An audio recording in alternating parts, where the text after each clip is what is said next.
السلام علیکم دوستو، عید مبارک آپ سب کو. گزشتہ سے پیوستہ عید مبارک. اور امید ہے آپ نے انجوائے کی ہوگی اس دوران.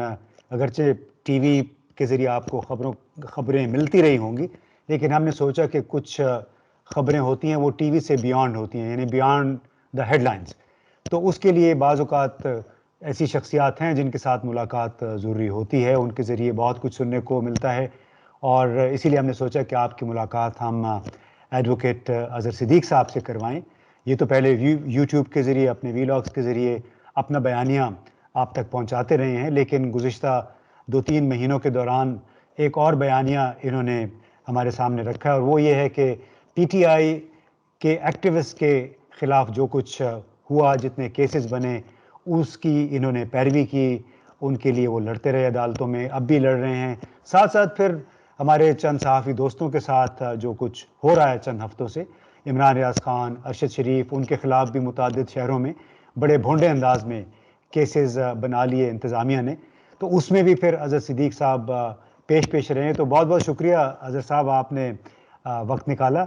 یہ بتائیے کہ اس وقت ہماری پاکستان کی عدالتوں میں ہو کیا رہا ہے؟ کس مائنڈ سیٹ کی یہ ایک علامت نظر آ رہی ہے آپ کو؟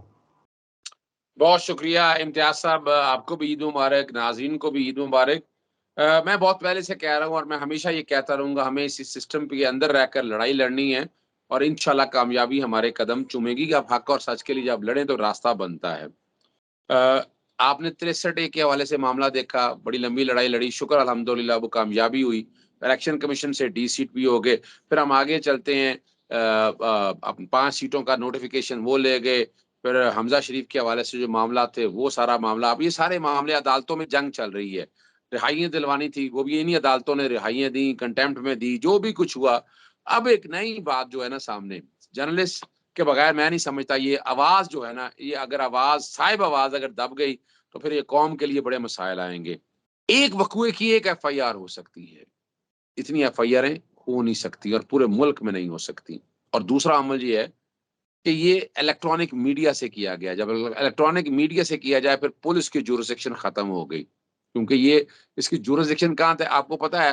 ایک تھانے میں وقوع ہو تو دوسرے تھانے والا پرچہ درج نہیں کرتا، تو یہ کہاں طے کریں گے کہ کہاں ہو گیا. اور میں نے عدالت میں، جب میں ریمانڈ والے میں گیا تو میں نے عدالت میں یہ پوائنٹ رکھا کہ ایک قتل ہو جائے اور یہاں مدعی پرچہ درج ہے، اور بائی چانس وہ ٹی وی پہ بھی چل گیا سارا، تو کیا پورا ملک مدعی بن جائے گا؟ ہر کوئی مان درخواست دے گا اور جو کرے گا بھی ہر کوئی مدعی بن جائے گا؟ ایسا نہیں ہے.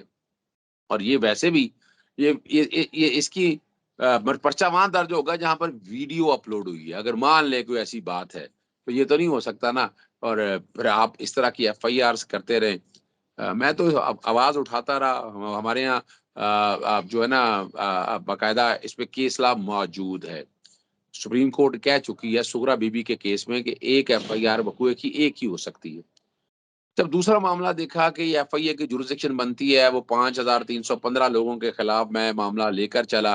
اور پی کا قانون آپ ٹھیک کریں، ان کے دور کی بات ہو رہی ہے، نواز شریف وغیرہ جب یہ وہاں پر تھے اور جس طرح کی زبان استعمال کرتے تھے، کوئی پرچہ درج نہیں ہوا، ہم سب نے دیکھ لیا. عمران خان صاحب نے آخری دنوں کے اندر پیکا میں ترمیم کر کے سیکشن 20 کی سزا 5 سال بڑھائی آرڈیننس کے ذریعے، اور نان کوگنیزیبل بنا دیا. جرم قابل دستاندازی بھی بن گیا لیکن ناقابل ضمانت ہو گیا. لیکن وہ ہائی کورٹ، اسلام آباد ہائی کورٹ نے وہ نلیفائی کر دیا، سیٹ اسائڈ کر دیا. اب یہاں اب قانون آپ کے پاس ہے نہیں، گنجائش ہے نہیں، تو اب گنجائش اس طرح نہیں نکالا جاتے. یہ گورنمنٹ اگر سیریس ہوتی تو انہوں نے تو سپریم کورٹ میں اپیل دائر کروا کے ایف آئی اے سے واپس لے لی، قانون میں ترمیم کرتی اور اس کام کو کیا جا سکتا ہے. اور یہ ویسے بھی پیکر لاء کے تحت آئے گا الیکٹرانکلی. جب آپ چیزیں ساری کریں، پیمرا میں آتا نہیں ہے کیونکہ لائسنس ہولڈر نہیں ہے، اور پیمرا بھی بری طرح ناکام ہو چکا ہے. میں پہلے بتاتا چلوں آپ کو. یہاں جب یہ معاملہ دیکھے اور پہلے دن جب وہ ان کو اٹک لے کر گئے، اٹک کے جج نے کہا کہ جناب یہ تو پیکا کے تحت جرائم ہے. میں کہاں سے آ گیا؟ معاملہ پنڈی بھجوایا، پنڈی نے کہا کہ پیکا ہے نہیں، واپس آ گیا اٹک میں، تو انہوں نے ڈسچارج کر دیا. وہ وہاں سے لے کر آ گیا اب چکوال نے عجیب سا کام کیا کہ وہ چیز ساری موجود ہے، اسی طرز کی ایف آئی آر ہے، انہوں نے اسے جوڈیشل بھیج دیا. جب انہیں لاہور لے کے آئے تو پھر ہم جرنلسٹ سارے دوست ہیں وہ سارے اکٹھے ہوئے. میں بھی I'm known to be a half journalist. سب نے یہ فیصلہ کیا let that matter be brought up before the August Supreme Court of Pakistan اور ہائی کورٹ. اور اس لیے کہ یہ جورسڈکشن اسپیکٹ ہے. پھر اس معاملے کا پٹیشن دائر کی گئی. ہم احسان مند ہے ہماری عدالتوں کا چیف جسٹس عمر طاہر بندیال صاحب کا chief acting chief justice Lahore high court کے, انہوں نے اس پٹیشن لگا دی. ساتھ وہ ریمانڈ کے لیے بھی لے کے آئے, وہ جو کچھ کرتے رہے. اب ریمانڈ لے کے آئے تو وہاں کہیں جی یہاں فوراً پہنچے, ہم تو ایک رولنگ سٹون بن گئے. پھر کینٹ کچہری میں خود گیا. کینٹ کچہری بڑی مزیدار بات ہے. جورسڈکشن کے پوائنٹ پہ میں نے کہا ڈسچارج کرنا ہے, میں نے پوچھا یہ جرم بتا دیں جرم کیا ہے. تو سرکاری وکیل نے کہا جی یہ لفظ استعمال کرتے ہیں امپورٹڈ حکومت. میں نے کہا امپورٹڈ حکومت کا سالمیت سے کیا تعلق ہے؟ یہاں 22 کروڑ عوام ہے, 16.5 کروڑ عوام تو یہی کہہ رہی ہے, تو ان کے زبانیں بند کر دیں آپ. آرٹیکل 19 کے اندر رہ کے ہے. میں کہا اگر صدیق چلاک آدمی ہے تو وہ اتنا کی کہے گا نا کہ جہاں جرم نہ شروع ہو, یعنی اگر وہ گولی مار دے گا سیدھا اپنا ٹانگ کے اوپر تو اندر ہو جائے گا, اگر پیر کے نیچے مانگے گا تو اتنی سزا ہے جتنی کو ہونی ہے, اگر چپیڑ ماری تو سزا چپیڑ ہوگی. بہرحال جی یہ اللہ میں تعالیٰ کا شکر ہے جی وہاں بالکل سے آپ نے ڈسچارج ہو کے جی بالکل وہاں سے کینٹ کچہری سے. جی یعنی آپ نے بالکل ایک لاجیکل نقطہ نظر وہاں پہ اختیار کیا. ایک بڑے بھونڈے انداز میں کی گئی کارروائی کو نلیفائی کرنے کے لیے اس میں پھر سپریم کورٹ نے بالآخر بیل آؤٹ فراہم کیا ہے. لیکن یہ جس انداز میں ہوا ہے کہ جگہ جگہ پہ آپ ایف آئی آریں کاٹ رہے ہیں, میں وہ پوچھنا چاہ رہا تھا کہ آپ کے نزدیک کیا یہی مائنڈ سیٹ ہے جو بھی حکومت آتی ہے دوسروں کو سبق سکھانے کے لیے, پھر الٹے سیدھے یہ مقدمے بن جاتے ہیں؟ تو جس انداز میں پاکستان میں نیشنل اکاؤنٹیبلٹی بیورو جس انداز میں اس نے احتساب کی کارروائیاں کی, وہاں پہ بھی کیا یہی مائنڈ سیٹ اور یہی نالائکیاں تھیں سرکاری بابوؤں کی جس کی وجہ سے کیس پہ کیس خراب ہوتے گئے, بدنامی ملک کی ہوئی, بدنامی عمران خان کی حکومت کی ہوئی, اور اس سے حاصل بھی کچھ نہ ہوا؟ امتیاز صاحب چونکہ آپ اس سارے نظام کا حصہ ہیں, آپ کو زیادہ پتا ہے کہ عمران خان صاحب جب سے آئے بیوروکریسی نے ساتھ دیا ہی نہیں. پہلے دن سے انہوں نے ساتھ نہیں دیا, اور انہوں نے باقاعدہ ترامیم بھی کرائی کہ ان کے خلاف کوئی اکاؤنٹیبلٹی کا مقدمہ درج نہ ہو جائے. کمزور انویسٹیگیشنیں کرائیں, ایسے لوگ باقاعدہ لکوناس چھوڑے گئے اس کام کے اندر. اگر واقعی اکاؤنٹیبلٹی کرنی تھی, یعنی یہ نہیں کیسے سارے بنتے ہیں, کنوکشن ریٹ آپ کو پتا ہے نا 68% ہے نیب کا, ایف آئی اے کا بھی 8 سے 10% ہے, عام پولیس کا بھی 8 سے 10% ہے. تو زمین آسمان کا یہاں فرق موجود ہے. عمران خان صاحب چونکہ نیب ایک انڈیپینڈنٹ آزاد ادارہ ہے تو براہ راست انٹرفیئرنس کر نہیں سکتا تھا. وہ جتنی کوششیں تھی, ہم نے نیب کو بھی تو اسٹرانگ نہیں کیا نا. ہم نے نیب میں وہ چیزیں انفراسٹرکچر وہ سارا کچھ ہم فراہم نہ کر سکے, لیکن جتنی کوشش کی اس کو آگے چلنے نہیں دیا گیا. اور اس کے پیچھے نیب پہ تو وزیر اعظم کا اختیار بھی نہیں تھا نا. یہ دیکھیں نا, یہ حقیقت یہی ہے. میں اب آپ قانونی بات سمجھتے ہیں اور آئینی بات سمجھتے ہیں, ہے ہی نہیں اس کانٹیکس میں. لیکن ہوا کیا کہ عمران خان صاحب کی جو ٹیم تھی وہ ویسے ہی پنجابی جی کہتے ہیں پھڑا مارن لگے. معذرت, میں اجازت کے ساتھ یہ میں لفظ استعمال کر رہا ہوں, پنجابی استعمال تو نہیں کرنی آپ کے پروگرام میں, لیکن انہوں نے کہا کہ ہم عوام کو سوچ سکے ہم بہت کام کر رہے ہیں. بھئی آپ کا جب تعلق ہی کوئی نہیں, گرفتار کرنا ہے چھوڑنا آپ کا کنسرن ہی کوئی نہیں. اس سے پھر خدشات پیدا ہوئے, اس سے پھر سوال آئے, اور یہ 66 کیس ہیں سارے. ان 66 کیسوں نے اس نظام کو اتنا روئن کیا کہ باقی ساروں نے کہا کہ جناب پولیٹیکل وکٹمائزیشن ہے. سپریم کورٹ نے کہنا شروع کر دیا. میرے سوال تھے کون سی پولیٹیکل وکٹمائزیشن ہے؟ ٹرائل کورٹ بیٹھ کر فیصلہ ہوا, اور الٹیمیٹلی جو طے شدہ ایک میں کہہ دوں ایک فارمیٹ تھا. میں آج یہ بات کا اظہار کر رہا ہوں کہ جب 2015 میں یہ سارے معاملات میں لے کر چل رہا تھا, میں جو کہ ایکٹیولی اپنا چاہ رہا تھا کہ اس ملک میں اکاؤنٹیبلٹی ہو, تو مجھے ایک آرمی ریٹائرڈ آفیسر یا حاضر لائنس نائک مجھے کینٹ میں اپنا ہائی کورٹ کے دروازے میں میرا ہاتھ پکڑ کے روک لیا کہ صدیق تو بڑی چیخیں مارتا پھر رہا ہے, کچھ نہیں ہونا. میں نے کہا کیوں؟ وہ کہتے بھائی تو ادھر ہی ہے, میں تمہیں میری بات نوٹ کر لو. آج ذوالفقار علی بھٹو صاحب غدار تھے, اگر واقعی غدار تھے تو اس ملک سے نکل نہ سکے. نواز شریف مجھے بتانا ہے اس کو پہلے راؤنڈ میں نکال کے لے گئے اور واپس بھی لے آئے. اب جائے گا, یاد رکھنا یہ واپس آئے گا. وہ میں ہو ہی نہیں سکتا, سوال ہی پیدا نہیں ہوتا. یہ لفظ مجھے امتیاز بھائی میں آج آپ کے سامنے پہلے پروگرام میں یہ ریویل کر رہا ہوں یہ والی بات.